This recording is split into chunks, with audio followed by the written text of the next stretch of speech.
Bonjour à tous. Alors j'espère que vous avez passé un bel été et que vous démarrez la rentrée en pleine forme. Alors nous démarrons aujourd'hui notre 16e Delville Academy. Donc Delville Management en quelques mots, donc cabinet de management de transition, pure player. Nous sommes aujourd'hui 65 collaborateurs. Nous sommes présents à Paris, Lyon, Lille, Nantes, Toulouse et tout récemment à Strasbourg, mais également à Munich. Nous avons un club de dirigeants, le club Delville. Donc, ces cadres viennent partager leurs expertises auprès de notre écosystème à travers la Delville Academy. Nous avons aujourd'hui le plaisir de recevoir Éric de Truchy, membre du club Delville. Éric est médiateur des entreprises, dirigeant de filiales de gros groupes internationaux dans l'aéronautique, l'automobile et le nucléaire. Et Eric a eu à gérer des relations commerciales parfois très dures, ce qui l'a mené à se mettre aujourd'hui au service des entreprises, préférant chercher une solution amiable au conflit. Il va donc nous parler aujourd'hui de la résolution amiable des différends grâce à la médiation inter-entreprise. Donc pendant cette intervention, je vous propose de poser vos questions dans la partie Q&R en bas ou en haut de votre écran. Eric, je te laisse donc la parole. Alors, partage ton écran. Bonjour à tous. Parfait. Bonjour à tous. Donc, la médiation interentreprise dans le cadre la, du management de transition. Alors, effectivement, j'ai été présenté par Delphine, donc je ne reviens pas sur mon parcours. Sachez néanmoins que je suis médiateur dans les conflits interentreprises. À la fois, je suis agréé par le CMAP, le Centre de médiation et d'arbitrage de Paris, et je suis également médiateur national délégué auprès du médiateur des entreprises, qui est une structure du ministère de l'économie et qui permet aux PME, TPE, aux petites entreprises euh, d'avoir accès à des médiateurs bénévoles, donc gratuitement. Voilà. Mais on pourra revenir sur tous ces sujets tout à l'heure, si vous le voulez, dans le cadre de questions. N'hésitez surtout pas à poser des questions via Nathalie, qui se fera un plaisir de me les retransmettre. Voilà. Est-ce qu'on m'entend bien? Bon. Alors, la médiation, elle part d'un constat. C'est que les entreprises composent avec des risques de litige et des différends toujours croissants. Euh, Ce sont des litiges qui ont des coûts importants pour les entreprises, hein, notamment en termes d'argent, de temps, d'énergie, et notamment, effectivement, les enjeux commerciaux liés aux partenariats, aux liaisons, aux relations clients-fournisseurs. Perte d'énergie, notamment pour les managers de transition qui, très souvent dans leur mission, n'ont pas forcément besoin de partir dans des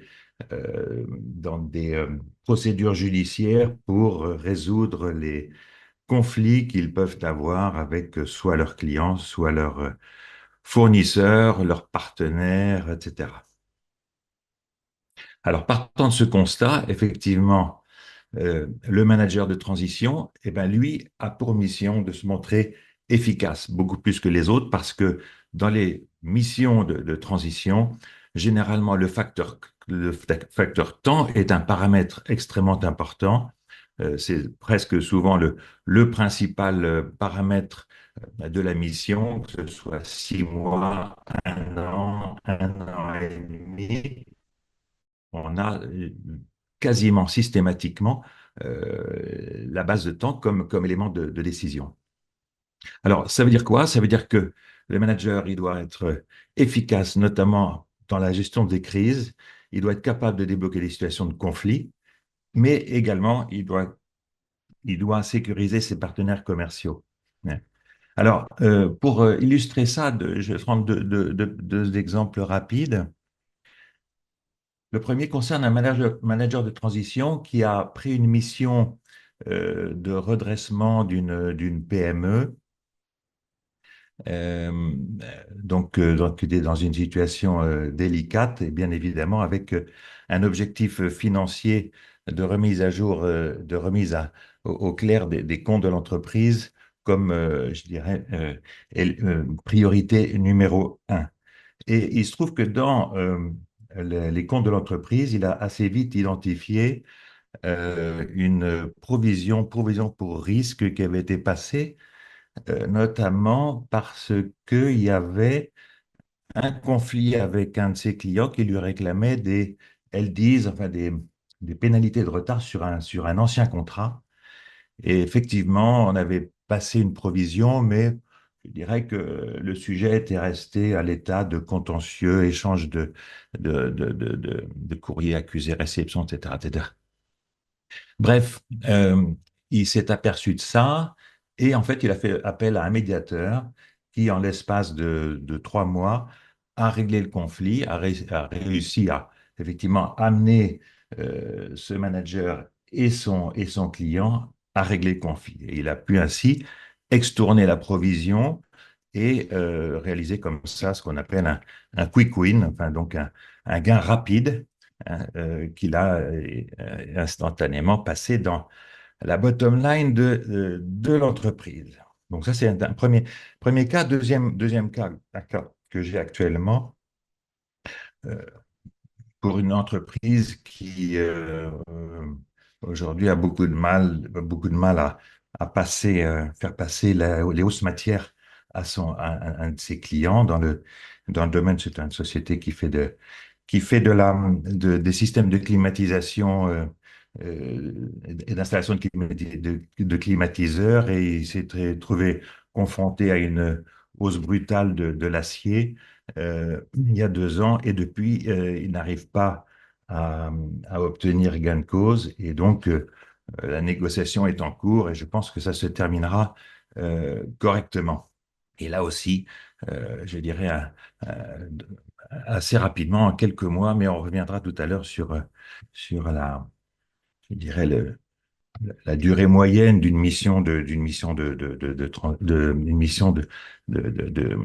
médiation.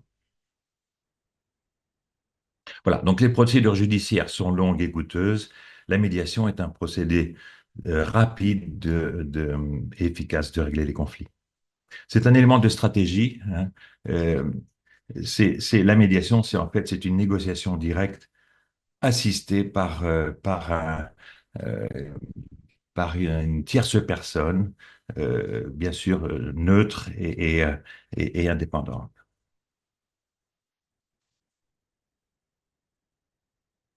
Alors, Thierry Breton, qui a pas fait que des choses remarquables, je dirais, hein, on sait bien, mais en tous les cas, il a dit quelque chose qui me paraissait très intéressant. Les entreprises ne sont pas là pour gagner des procès, mais des parts de marché, hein. Et en fait, j'insiste là-dessus, hein, c'est que c'est encore plus vrai pour un manager de transition hein, qui n'a pas le temps de se lancer dans des procédures. C'est tout à fait clair. Alors, je vous propose maintenant d'entrer dans la définition et l'explication de ce que c'est que la médiation. Alors, c'est un processus volontaire, structuré, encadré, entre deux ou plusieurs parties. Alors, le volontariat est une chose tout à fait fondamentale, c'est-à-dire que c'est un processus euh, qui ne peut être imposé ni à l'une ni à l'autre des parties, c'est-à-dire que les deux parties doivent être d'accord pour entrer en médiation, pour entamer un processus de médiation. Ça peut être mis en œuvre à tout moment avec l'aide, ce que je disais tout à l'heure, d'un médiateur. Alors, ça se passe à travers des échanges qui sont confidentiels. Donc, la médiation est un processus extrêmement protégé, extrêmement confidentiel, c'est-à-dire que tous les échanges sont soumis à cette contrainte, que ce soit les échanges en plein air, puisque ce sont des échanges qui peuvent être autour d'une table, ou que ce soit en visio, que ce soit au téléphone, etc. Euh, cette confidentialité s'applique à tous les participants, bien évidemment aux avocats qui assistent les parties. Voilà, donc c'est une négociation. Hein. C'est une négociation qui, bien sûr, doit aboutir à la préservation des intérêts des deux parties. Euh, je reviens juste un instant sur l'aspect judiciaire, hein, que la médiation permet d'éviter. On sait tous qu'un procès, c'est euh, un gagnant, un perdant. En plus, c'est forcément une relation qui se termine. À partir du moment où il y a un perdant, il est clair que la relation se termine. Eh bien, dans la médiation, c'est une des vertus de la médiation, c'est qu'il n'y a pas un gagnant, un perdant, il y a deux gagnants. À partir du moment où il y a un accord, eh bien, ça veut dire que les deux parties ont toutes les deux obtenu satisfaction. Voilà. Alors, comment est-ce que ça se passe? Alors, d'abord, à quel moment est-ce qu'il faut recourir à la médiation? Bien. Alors, de plus en plus, les entreprises euh, prévoient dans leurs conditions générales de vente ou conditions générales d'achat une clause qui appelle à la médiation en cas de conflit.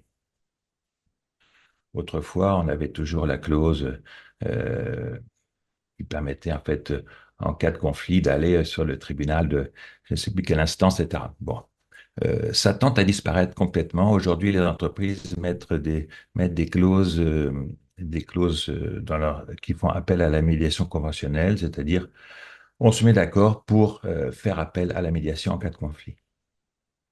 Alors, quand il n'y a pas de clause prévue, eh bien, il s'agit simplement de saisir conjointement ou bien unilatéralement un centre de médiation qui effectivement vérifiera, quand c'est unilatéral, vérifiera que l'autre partie est d'accord pour participer à la médiation. Alors, aujourd'hui, également, se développe de manière extrêmement rapide la médiation judiciaire. Alors, la médiation judiciaire ne concerne pas forcément les entreprises. Là, je parle de manière un peu plus générale, mais la justice et les dernières lois qui concernent le droit des parties, les dernières lois aujourd'hui imposent aux juges, à tous les juges, que ce soit en première instance ou en cour d'appel, au tribunal de commerce également, euh, impose au juge de proposer la médiation. Alors, il ne peut pas l'imposer parce que, comme je le disais tout à l'heure, c'est un acte totalement volontaire, mais il peut effectivement, enfin, il a l'obligation de proposer et de présenter la médiation aux parties qui sont en conflit. Alors, bien évidemment, je veux dire, le but de tout ça, c'est viser l'efficacité. On voit bien aussi que l'intérêt de la médiation pour la justice, c'est bien sûr de désengorger les tribunaux, mais pas seulement. Et en fait, c'est pas le but principal, c'est que euh, le but principal est d'arriver à apaiser au maximum les relations, soit entre les entreprises, soit entre les particuliers.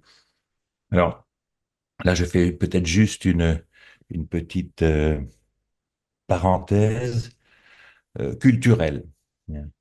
Euh, la médiation est encore relativement peu répandue en France. Euh, c'est, c'est en grande partie un sujet culturel. Les pays anglo-saxons sont beaucoup plus dans la recherche de solutions amiables aux conflits. Hein. Je rappelle, aux États-Unis, enfin, c'est quelque chose que normalement, tout le monde connaît à peu près, mais seulement 10% 10% des conflits en justice, en fait, enfin, les conflits se terminent devant le juge. La quasi-totalité, 90%, sont réglés par les avocats. Alors, bien sûr, c'est un système qui a ses excès, on le sait bien, mais ça traduit une préférence très nette culturelle des anglo-saxons pour la recherche négociée euh, dans les conflits. En France, on a beaucoup plus tendance à vouloir avoir raison, imposer sa vision des choses, gagner devant les tribunaux. Souvent, on va je dirais que l'enjeu est minime, mais on veut avoir satisfaction de gagner. Les Français sont beaucoup plus dans le conflit.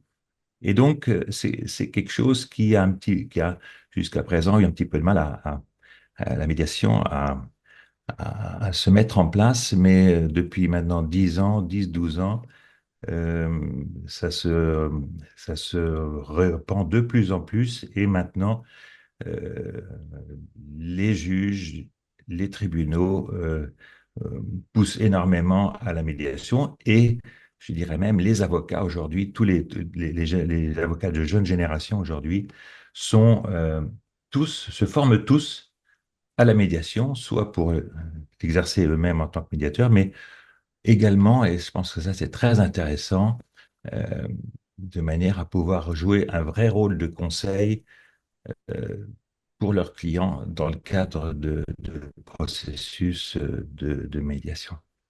Voilà un peu quelles sont les évolutions qu'on peut voir aujourd'hui concernant ce très beau sujet.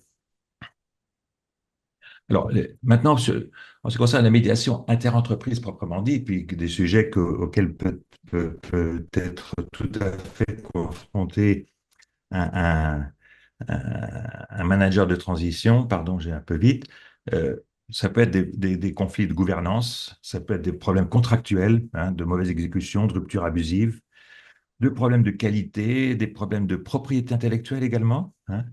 Donc ça, c'est effectivement des sujets de médiation inter-entreprise, mais il y a évidemment euh, des sujets plutôt intra-entreprise qui sont des conflits individuels entre salariés ou entre salariés et sa direction. Voilà, donc ça, c'est des typologies assez classiques hein, que vous connaissez bien. Alors, dans quel cas faut-il la médiation? En fait, il y a des situations dans lesquelles la médiation est vraiment la solution. C'est si on veut privilégier la relation à long terme entre les parties.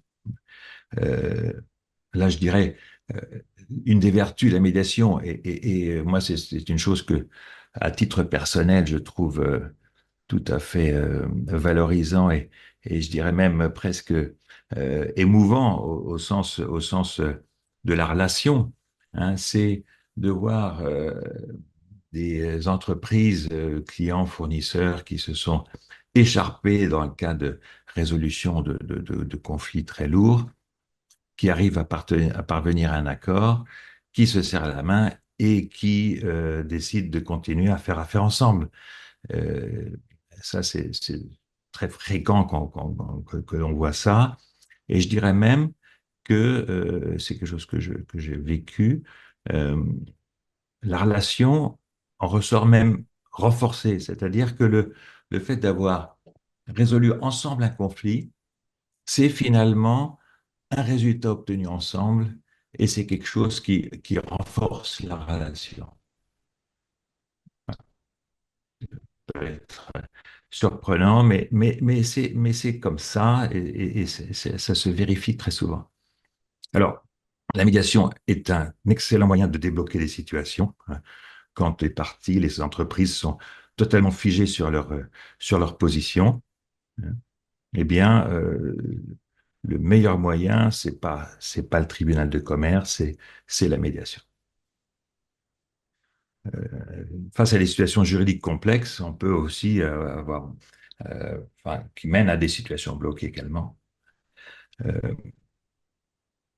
Également quand les enjeux sont très importants. Ça peut être aussi pour des petites entreprises, des conflits qui représentent des, des enjeux financiers considérables. Euh, et il faut mieux, effectivement, dans ces cas-là, venir en médiation pour essayer de minimiser le coût de sortie de conflit plutôt que d'aller dans des procédures qui peuvent coûter très très cher.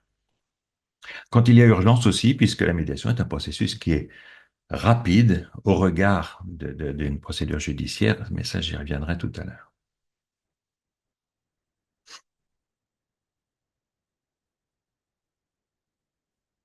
Alors, quand est-ce que la médiation n'est pas appropriée? Bon, il peut arriver qu'une partie est ostensiblement de mauvaise foi. Donc, je dirais que là, il faut mieux éviter la médiation. C'est un cas qui est relativement rare, mais à ce moment-là, il faut mieux une procédure judiciaire avec une expertise ou chose comme ça. Voilà, une tierce partie fait défaut. Quand une des parties ne veut faire aucune concession, ou bien quand le litige ne peut pas appeler une solution, je dirais, négociée quand il s'agit d'un problème strictement de droit, effectivement, puisque le médiateur, vous l'avez bien compris, ne fait pas de droit. Le médiateur ne dit pas le droit, hein.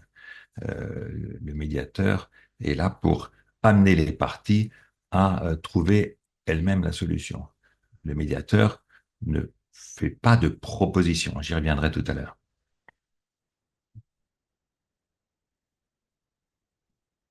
Alors, les avantages de la médiation, vous l'avez bien compris, le gain de temps, les coûts sont relativement faibles, la confidentialité, ça j'insiste beaucoup là-dessus. Pourquoi c'est important? Parce que la confidentialité assure aux parties que le résultat de la médiation, de la négociation, ne sera pas connu ailleurs que entre les parties. Et souvent, c'est très important que d'avoir l'assurance que une décision, une concession faite par l'un ou par l'autre ne fera pas jurisprudence, hein. J'ai eu des cas, effectivement, où un problème de prix entre un client et un client, un fournisseur et son client, et le client, en fait, un de ses freins à la négociation, c'était que ces autres fournisseurs puissent apprendre qu'avec ce fournisseur-là, il a fait des concessions. Effectivement, c'est le principe de la, euh, de de la jurisprudence, c'est le principe effectivement de l'information qui se sait, qui est diffusée, qui est divulguée, et effectivement, c'est les, les, les autres fournisseurs pouvaient s'engouffrer dans la brèche pour aller réclamer la même chose. Voilà. Donc, la confidentialité est absolument clé. Alors, c'est un processus créatif parce que, évidemment, on part de rien, on part d'une situation où il n'y a pas de solution. Et en fait, l'objectif de la médiation, c'est d'arriver à trouver là où les solutions au conflit. Alors, combien de temps ça dure une médiation? Ben, écoutez, c'est assez variable. Enfin, en termes de moyenne, on peut dire que c'est 15, 16 heures, 20 heures parfois. Alors, bien sûr, hein, c'est 15, 16 heures, 20 heures. Ça, c'est le temps, bien sûr, le temps de la médiation proprement dite, hein. Autrement dit, qui peut être facturé quand c'est une médiation qui est dans le cadre d'un centre de médiation. Euh, euh, mais une médiation en termes de temps cumulé ou de période, hein, c'est la disponibilité des gens, mais une, une médiation très classiquement peut durer pour des conflits, petits conflits, quelques semaines, pour des gros conflits avec des gros enjeux financiers, peut durer quelques mois, hein. Parfois 6 mois, mais ça dépend de la taille de la taille de l'enjeu financier. Combien ça coûte? Alors, voilà, coût moyen, 8 000 euros, ça c'est un chiffre qui est extrêmement variable et c'est effectivement par rapport aux enjeux. Les qualités du médiateur ou qui est-il? Bon, bah, écoutez, je pense que là, on va pas trop insister là-dessus.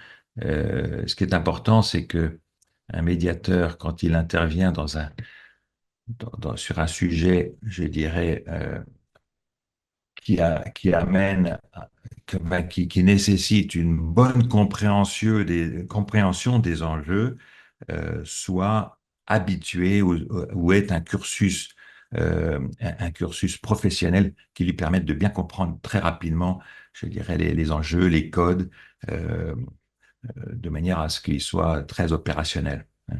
Voilà. Moi, à titre personnel, je suis Comme le disait Delphine tout à l'heure, j'ai un parcours industriel dans l'automobile, dans le nucléaire, dans l'aéronautique. Bon, ben, effectivement, tout naturellement, j'interviens principalement dans des conflits qui sont de nature plutôt technique, c'est-à-dire qu'il y a un background technique, c'est-à-dire c'est des problèmes techniques qui ont généré des conflits dans la réalisation des projets, dans l'application de pénalités de retard, dans la négociation, négociation de prix, d'indexation de prix, etc. Voilà. Donc, c'est la nécessité, effectivement, je pense que j'aurais du mal à faire une médiation entre deux sociétés financières, par exemple. Voilà, ça c'est clair.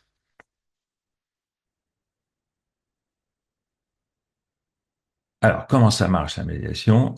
Bon, d'abord, on saisit un centre de médiation. Alors, pour les PME et TPE, je voudrais quand même vous rappeler ce que j'ai dit en tout début, c'est que euh, le, un dirigeant de petite entreprise, de moyenne entreprise, peut saisir, peut faire appel à un médiateur au ministère de l'économie. Il y a une cellule qui s'appelle le médiateur des entreprises qu'on peut très facilement saisir euh, sur Internet et qui permet à n'importe quel dirigeant de petite entreprise d'avoir accès à un médiateur gratuitement. Hein, c'est une activité de médiateurs qui sont dans ce cadre-là bénévoles et qui, voilà,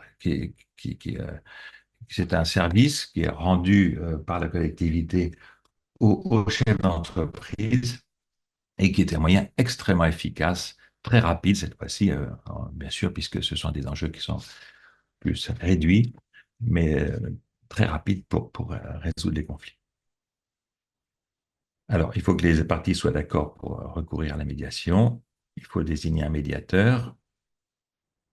Et ensuite, voilà, on se réunit, alors, soit effectivement en présentiel, soit en distanciel. Généralement, ça commence toujours par une réunion plénière, parce que je dirais, mettre en présence les parties a de très grandes vertus, c'est-à-dire ça permet aussi de mettre sur la table un certain nombre de difficultés. Et moi, personnellement, je démarre toujours une médiation par une réunion plénière que je fais précéder d'une discussion avec les avocats quand il y en a. Il y en a toujours dans les cas de conflits importants, bien sûr, hein, et donc voir un peu quel est l'état d'esprit des sociétés qui sont concernées. Mais je commence toujours par une réunion plénière et ensuite, eh bien, le processus prévoit des, je dirais, des échanges téléphoniques, bien sûr, mais aussi beaucoup de vidéoconférences. Et des discussions pour construire une solution satisfaisante pour tous. Alors, je vais vous montrer un slide qui, en fait, reproduit ce qu'on appelle la route FUTAC, c'est-à-dire c'est comment est-ce que comment est-ce qu'on règle un conflit par la médiation? Quelles sont les différentes étapes? Alors, la première étape, c'est la présentation la présentation de ce que c'est que la médiation. Souvent, les parties qui sont concernées ne savent pas, ne connaissent pas le processus, donc on leur explique, hein, et notamment tous les principes fondamentaux dont je parlais tout à l'heure, de la confidentialité, de la neutralité, de l'impartialité du médiateur, etc., l'espace de liberté, mais bien sûr la nécessité de respecter l'autre partie et de ne pas se livrer à des échanges à des échanges d'insultes ou de voilà, hein, bien évidemment. Ensuite, la deuxième étape, c'est après l'exposé des faits et je dirais l'identification des problèmes, c'est arriver à se mettre d'accord sur les désaccords. Alors ça, je dirais que c'est très classique hein, dans tous les conflits, que ce soit familiaux, sociaux, entre entreprises, c'est la même chose. C'est une étape extrêmement importante, c'est de savoir, mais finalement, sur quoi on n'est pas d'accord. Est-ce que c'est un problème de prix? Pour quelle raison? Est-ce que c'est un problème de relation? Est-ce que c'est un problème... Voilà. C'est quoi notre désaccord? Et quels sont les différents sujets ou sous-sujets de ce désaccord? Ensuite, c'est pourquoi est-ce qu'on en est arrivé là, finalement? Quelle a été la genèse de ce désaccord? Pourquoi est-ce que finalement ça s'est enquisté? Pourquoi est-ce que ça s'est bloqué? Quels ont été les éléments extérieurs qui ont fait qu'on en soit là? Et ça permet également de savoir finalement les parties, qu'est-ce qu'elles souhaitent vraiment? Quels sont quels sont leurs intérêts fondamentaux? Et ça peut être très différent, c'est-à-dire qu'une entreprise, un chef d'entreprise, quand il part en médiation, peut euh, euh, très bien chercher finalement la tranquillité, donc il est prêt à payer, à payer pour ça. C'est, en fait, il est prêt à acheter sa tranquillité, ou bien il veut absolument avoir la peau de son adversaire, ou bien il veut s'en tirer le moins cher possible, ou bien il veut... Enfin, voilà, il y a beaucoup, beaucoup de possibilités de motivation pour le chef d'entreprise. Et donc, c'est l'étape qui permet je dirais, de décoder tout ça. Et on doit arriver à ce moment-là à la reconnaissance mutuelle, effectivement, que finalement, les deux points de vue sont respectables et sont respectés par l'autre. Et enfin, les deux étapes finales, c'est comment est-ce qu'on peut résoudre ce problème, quelles sont les solutions qu'on peut trouver. Donc ça, c'est une phase de créativité menée par le médiateur, mais qui, en fait, suscite la créativité des parties elles-mêmes, de manière à ce que finalement, par des engagements réciproques, alors je préfère le terme engagement réciproque au terme de concession, mais ça veut dire un petit peu la même chose.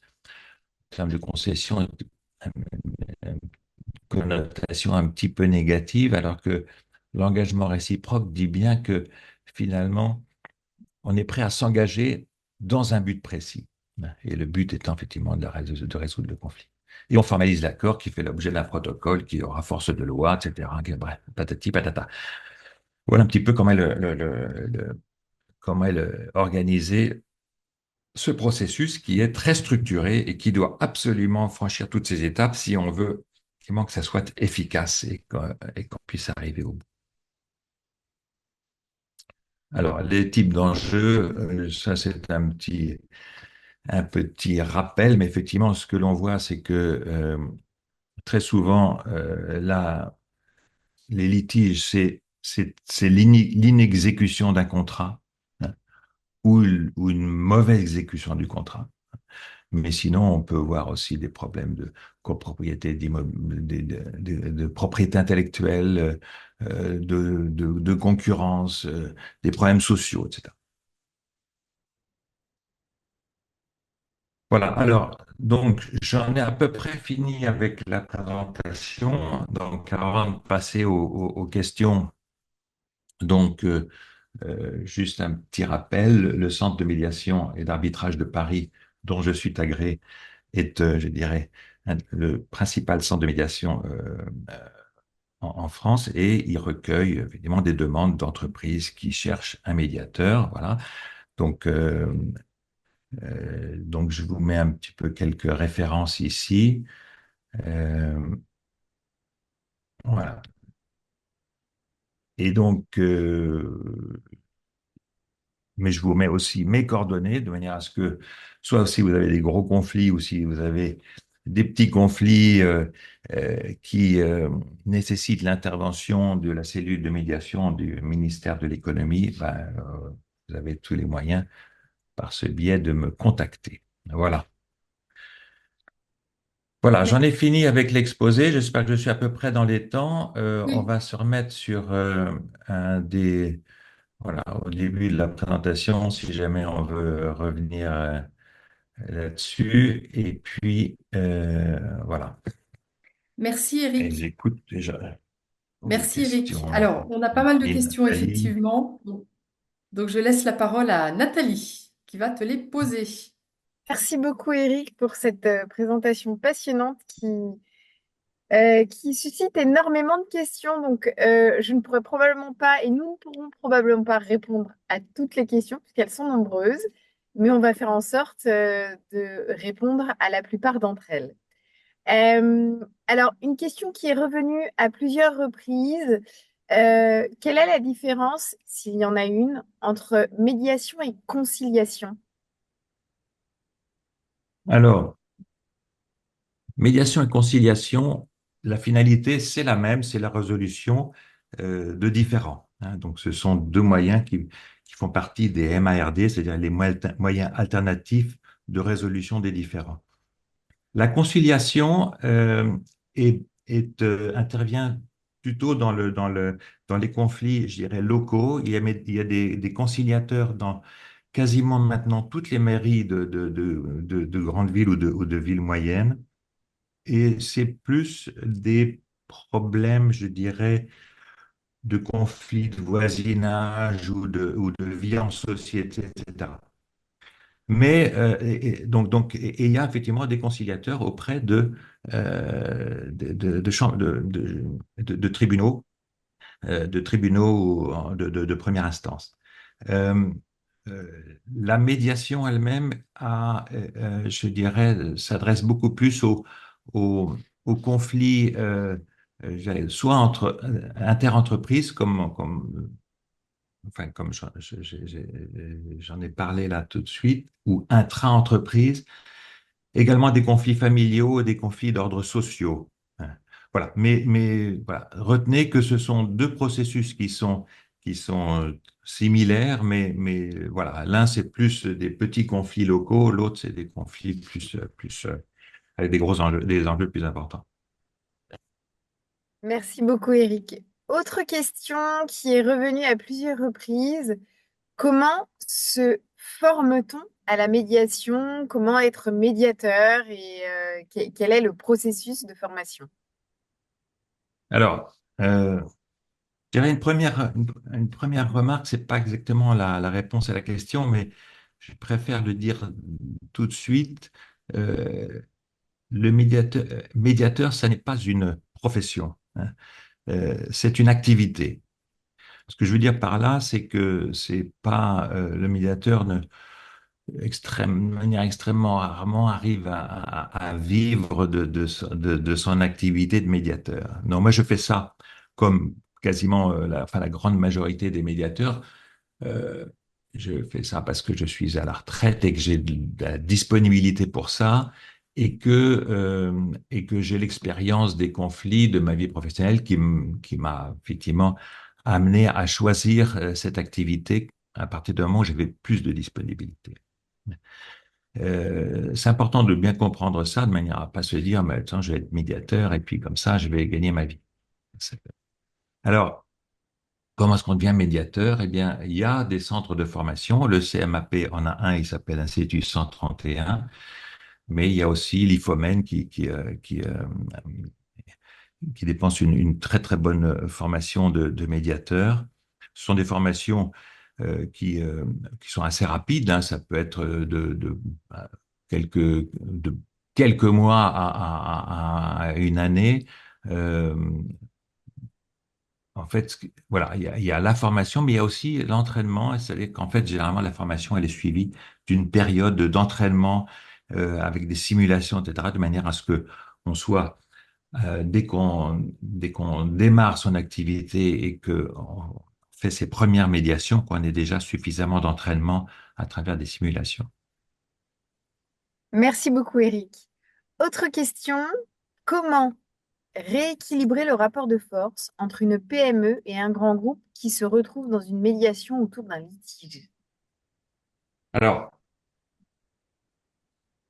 c'est une très bonne question parce que c'est un sujet qui est très délicat, parce que le médiateur doit à tout prix être impartial et neutre, ou en tout état de cause se montrer impartial et se montrer d'une totale neutralité. Alors c'est vrai que, et c'est très souvent le cas dans le cadre du médiateur des entreprises du ministère de l'économie, qui a vocation à, euh, à offrir un service de médiation aux PME, c'est que très souvent, ces PME sont sont en conflit avec des plus gros. Très souvent avec des clients qui refusent de payer pour une raison ou pour une autre, etc. Et c'est vrai que c'est très compliqué.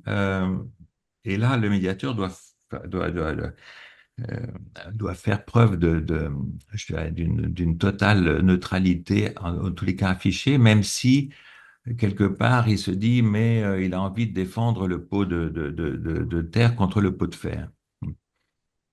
Euh, mais c'est un impératif, et c'est-à-dire que le médiateur ne doit jamais euh, défendre l'un par rapport à l'autre. Euh, il m'est arrivé d'avoir justement dans ce type de conflit d'aider un petit peu la petite entreprise, mais de manière tout à fait confidentielle. Euh, En faisant des propositions, hein. Mais en aucun cas, je dirais, prendre parti. Et, euh, et c'est vrai que c'est une des difficultés de cette activité, c'est de respecter cet engagement que l'on a euh, alors, ça peut voilà, c'est dans le cadre de propositions, de suggestions, d'échanges qu'on peut, je dirais, identifier pour l'un ou pour l'autre des pistes de réflexion, hein. Est-ce que vous avez pensé à à cette possibilité-là? Est-ce que vous avez envisagé aussi une telle possibilité d'engagement? Voilà. Je pense que c'est comme ça qu'on peut agir tout en restant parfaitement impartial. Merci Eric. Autre question, dans le cas où les parties sont assistées d'avocats, n'y a-t-il pas le risque que le médiateur soit mis de côté par les avocats qui vont préférer négocier entre eux pour aussi pouvoir facturer à leurs clients respectifs le temps passé à négocier? Alors, il y a un sujet en fait, qui est maintenant quasiment un mythe, c'est finalement les avocats, ils préfèrent prolonger les procédures et du coup, est-ce que finalement, à la médiation, ils sont pas très favorables. Alors, enfin, je commence par ça, mais j'ai bien noté qu'il y avait plusieurs aspects dans la question. Alors ça, maintenant, ça n'est plus exact. Les avocats aujourd'hui préfèrent, dans leur très grande majorité, d'abord satisfaire leurs clients, donc leur proposer des solutions, et s'il s'agit de sortir rapidement d'un conflit, ils le feront. Et puis ils se rendent compte que finalement, pour eux, de toute façon, ils ont bien assez de boulot et qu'ils préfèrent en fait clore un dossier rapidement pour en prendre d'autres. Et l'idée que les avocats aiment bien facturer et prolonger les procédures, en fait, aujourd'hui, elle n'est plus exacte. Alors, maintenant, une fois que des entreprises viennent avec leurs avocats à la table de la médiation, de la négociation, si elles viennent, c'est bien parce que les parties recherchent une solution négociée. Et il est dans la mission du médiateur, en fait, de d'exiger ou enfin d'imposer aux avocats qu'ils sont là en tant que conseil des parties pour une solution négociée et non pas pour plaider. Et c'est vrai que les plaidoiries n'ont plus, non, les plaidoiries n'ont plus lieu d'être autour de la table de la médiation. Et quand il arrive qu'un avocat, mais c'est maintenant très rare, euh, a tendance à plaider sa cause en reprenant les arguments de la procédure judiciaire qui avait été entamée, etc. Bon, moi, enfin, généralement, je prends l'avocat à part et je lui explique que non, j'entends de sa part qu'il soit là en tant que conseil, qu'il m'aide à identifier les solutions au conflit, mais qu'il n'est plus là pour plaider parce qu'on n'est plus au tribunal. Et effectivement, du coup, on met de côté tous les arguments juridiques qui ont pu être développés dans le cadre de la procédure judiciaire pour se concentrer sur uniquement les solutions de type opérationnel, commercial ou autre. Et donc, de ce point de vue-là, je dirais, les avocats ne négocient pas eux-mêmes, ce sont bien les parties qui négocient, hein. Et non, je n'ai jamais eu de situation où les avocats préféraient négocier entre eux. Par contre, effectivement, il joue un rôle important dans la formalisation des accords ou bien dans l'identification de solutions, hein. Ils jouent un rôle très important dans leur rôle de conseil auprès de leurs parties pour les amener à envisager toutes les solutions, à aller plutôt dans le sens de la solution négociée. Merci beaucoup, Eric. Autre question. On nous demande si vous pouvez nous citer le cadre d'une médiation de conflits sociaux. Alors, citer le cadre. euh, les conflits sociaux sont, dans leur très grande majorité, des conflits intra-entreprise, hein, c'est-à-dire que ce sont des conflits entre un manager ou une direction et un ou des salariés qui se trouvent, par exemple, en situation de, euh, en situation de mal-être euh, ou en situation inconfortable et donc en fait c'est le cas typique, hein, de la médiation intra-entreprise. Je ne suis pas moi-même un spécialiste de ce type de médiation, mais euh, il est très fréquent que dans certains gros groupes d'ailleurs, dans certaines grosses entreprises, il y a des médiateurs internes qui peuvent intervenir soit à la demande d'un salarié, soit à la demande d'un chef d'équipe ou d'un manager pour résoudre tel ou tel conflit. Euh, bon, j'aurais du mal à développer parce que ça n'est pas ma spécialité, Bien mais sûr. voilà, c'est quelque chose qui se répand de plus en plus pour éviter justement les situations de burn-out ou de choses comme ça qui peuvent intervenir dans les entreprises quand les situations inconfortables s'enquistent ou perdurent. Merci beaucoup, Eric. Alors, plusieurs questions que je vais regrouper en une parce que finalement, elles se répondent l'une à l'autre. On nous demande s'il existe une liste de médiateurs. Parallèlement à cela, on nous demande qui désigne le médiateur. Est-ce le centre de médiation et qui le rémunère? Alors, est-ce qu'il existe des listes de médiateurs? Alors, oui, il existe des listes de médiateurs euh, dans tous les tribunaux, dans toutes les cours d'appel notamment. Euh, mais ça, je dirais, ce sont des médiateurs qui sont à la disposition du tribunal et des juges. Euh, voilà. Sinon, bien sûr, il existe des listes de médiateurs dans chaque centre de médiation. J'ai parlé du CMAP tout à l'heure, mais il y en a d'autres. Il y a l'AME, enfin, il y a un certain nombre de centres de médiation. Si je prends l'exemple du CMAP, le CMAP a je dirais un vivier d'un certain nombre de médiateurs qui sont disponibles, qui ont des profils très variés, etc. Et lorsque le CMAP est saisi conjointement par deux entreprises pour faire appel à un médiateur, euh, en fonction de l'enjeu, il va être établi une sorte de devis qui permet d'évaluer à quel sera le coût de la médiation. Et l'étape suivante, c'est que le CMAP va proposer aux deux parties une shortlist de deux ou trois ou quatre médiateurs. Et ce sont les parties elles-mêmes qui vont se mettre d'accord sur le profil qui leur convient le mieux pour ce sujet-là. Euh, voilà.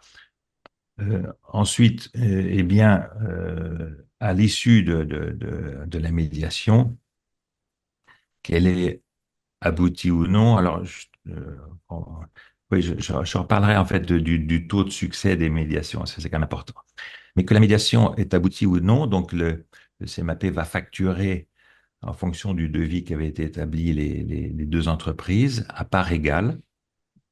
Et ensuite, le médiateur lui-même, avec le CMAP, bénéficie d'un taux de rémunération qui est fixé à l'avance.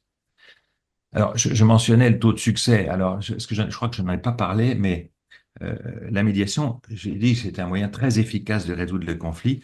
En fait, le taux de succès d'une médiation conventionnelle, c'est d'environ 70%. Hein. C'est à peu près le chiffre habituel. C'est-à-dire 7 fois sur 10, les entreprises en conflit ressortent en se serrant la main et en ayant réglé le sujet avec un protocole d'accord qui a force de loi et qui est devenu donc exécutoire. Ce qui est quand même, c'est quand même un très très bon taux de succès euh, pour, euh, pour une solution qui est gagnant-gagnante. Absolument. Merci beaucoup, Eric. Autre question, est-ce qu'une médiation peut avoir lieu avec une société située à l'étranger? Tout à fait, bien sûr, il y a des médiations internationales. J'en ai fait une cette année avec une médiation avec une société portugaise. Euh, il y a absolument aucun problème pour cela. Se pose le problème, bien sûr, de la langue, hein, inévitablement. Mais je dirais que on va dire, tous les médiateurs parlent anglais couramment, ou la grande majorité d'entre eux, donc, ou peuvent parler la langue du pays. Moi, je trouve que je parle le portugais, donc, du coup, c'est pour ça que ça s'est bien passé dans ce cadre-là. Mais voilà, il y a pas de problème du tout, puisqu'en fait, la médiation est, alors je le disais tout à l'heure, était très développée dans les pays anglo-saxons, mais elle est aussi très développée en Allemagne, en Suisse, dans les pays méditerranéens un petit peu moins, mais tente à se développer très fortement, quasiment sur le même rythme entre tous les pays européens. Merci, Eric. Question suivante, est-ce opportun pour le métier des achats de s'y former? Pour le métier des achats, euh, Oui. oui, alors moi je pense qu'il n'y a pas de nécessité de se former à la médiation si on n'a pas vocation à exercer cette activité de médiateur, hein. Par contre, il faut connaître le processus, hein, et très souvent, effectivement, les sociétés, les services achats des sociétés sont confrontés à des problématiques de fournisseurs qui ne sont pas satisfaits parce qu'on leur a pas, parce qu'on ne répercute pas leur hausse de matière, de leurs coûts de matières premières, parce qu'il y a des problèmes d'indexation de prix, parce qu'il y a un désaccord sur les prix, parce qu'il y a un désaccord sur l'exécution d'un contrat, etc. Donc, je pense il est suffisant d'être ouvert à cette solution et d'y être prêt. Je pense qu'il n'est pas nécessaire de s'y former, hein. De toute façon, euh, c'est pas les parties qui mènent la médiation. Les parties sont là pour donner leur point de vue, pour échanger sur les circonstances, pour essayer d'identifier les pistes de solutions. Donc pour cela, et c'est ça qui est fondamental, hein, pour cela, eh bien, il n'est pas nécessaire d'être formé à la médiation. Alors, une petite question avec un pas de côté, nous dit-on. Euh, Quel médiateur recommanderiez-vous pour les conflits familiaux?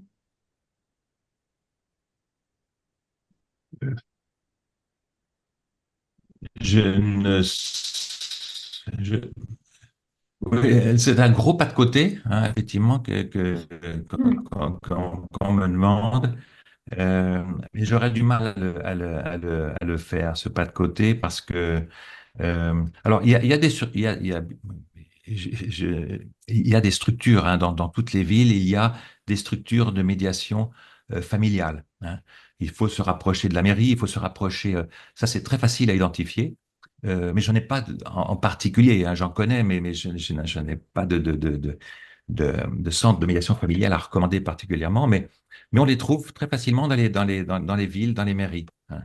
Donc, voilà, où il faut rechercher sur Internet. Si on habite à Angers, ben, il faut regarder sur Internet les médiateurs familiaux qui sont à Angers. En fait, je dirais ils sont tous formés et il faut y aller vraiment en toute confiance. Je crois que ça, c'est très important. Merci Eric. Autre question, une fois la médiation saisie, sous quel délai les négociations interviennent-elles? Alors, bon, ça dépend bien sûr, toujours des enjeux. Hein. Dans des médiations qui impliquent des PME ou des TPE, on peut commencer très rapidement, sous 1, 2, 3 semaines, on est capable de faire une première réunion en plénière. Sur les gros conflits, ça prend plus de temps parce que il faut que les sociétés se mettent d'accord, signent, envoient des provisions financières au centre de médiation, euh, euh, puis euh, prennent en fait langue avec leurs avocats, etc. Enfin bon, une médiation conventionnelle, il peut s'écouler facilement 1 mois avant qu'une première réunion puisse avoir lieu. Et puis ensuite, c'est comme je l'ai dit, euh, ça- ça- le temps beaucoup de la taille et de l'enjeu, euh, ça peut aller vite. Et puis ça peut durer. Hein. Des gros conflits entre les entreprises sur des très gros enjeux peuvent s'étaler sur plusieurs mois, voire plusieurs années. Ça peut arriver. C'est assez rare, mais ça peut arriver.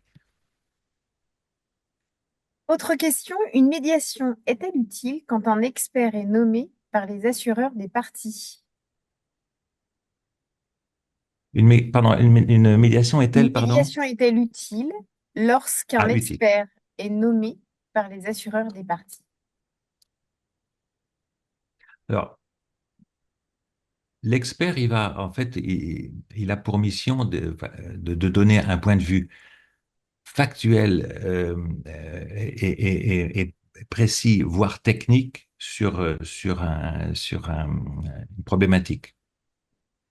Euh, donc, l'assureur, s'il est mandaté par les assureurs, l'expert, pardon, s'il est mandaté par les assureurs, remettra un rapport qui, normalement, dans la grande majorité des cas, doit permettre de trancher. Euh, et donc, dans ce cas-là, il y a aucune raison de faire appel à un médiateur. Très souvent, la médiation fait suite à un dossier judiciaire dans lequel euh, le- l'expertise n'a pas donné de résultat. Et donc, sans résultat de l'expert, parce qu'effectivement, soit le rapport est mis en cause par l'autre partie, soit parce qu'il n'y a pas de conclusion claire, nette et précise, à ce moment-là, effectivement, la médiation est une très bonne solution, hein, plutôt que de partir au tribunal. Euh, Nathalie, je suis désolée, mais on va devoir terminer puisqu'il est 28. Alors, Eric, merci beaucoup. Donc, évidemment, vous pourrez retrouver ce replay sur notre chaîne YouTube. Donc, je vous invite à nous suivre sur LinkedIn. Eric, il y a encore énormément de questions, donc je pense que certains vont te contacter directement. Mhm, pas de problème. Donc, merci infiniment de nous avoir suivis et je vous donne maintenant rendez-vous le 26 septembre. Nous Alors, recevrons... peut-être, excuse-moi, Delphine, Pardon, parce que je vois je que t'en prie. dans le dernier slide, j'ai pas donné mon adresse mail. C'est eric.detruchy, tout attaché, @live.com. Voilà. Eric.detruchy @live.com. Voilà. Parfait, Voilà. merci beaucoup Eric. Donc nous recevrons Mylène Baucher-Robinet, qui est une avocate associée du cabinet Baucher-Dobel, reconnue pour son expertise en restructuring et insolvency. Elle nous présentera les différents modes d'acquisition d'entreprises en difficulté et les outils juridiques pour sécuriser les opérations, distress M&A, pré-accession, etc. En attendant, je vous souhaite une très belle fin de semaine et donc je vous dis à très bientôt. Et Eric, merci beaucoup. À bientôt. Au revoir. Très Merci. bientôt, merci beaucoup Eric. Merci, au revoir.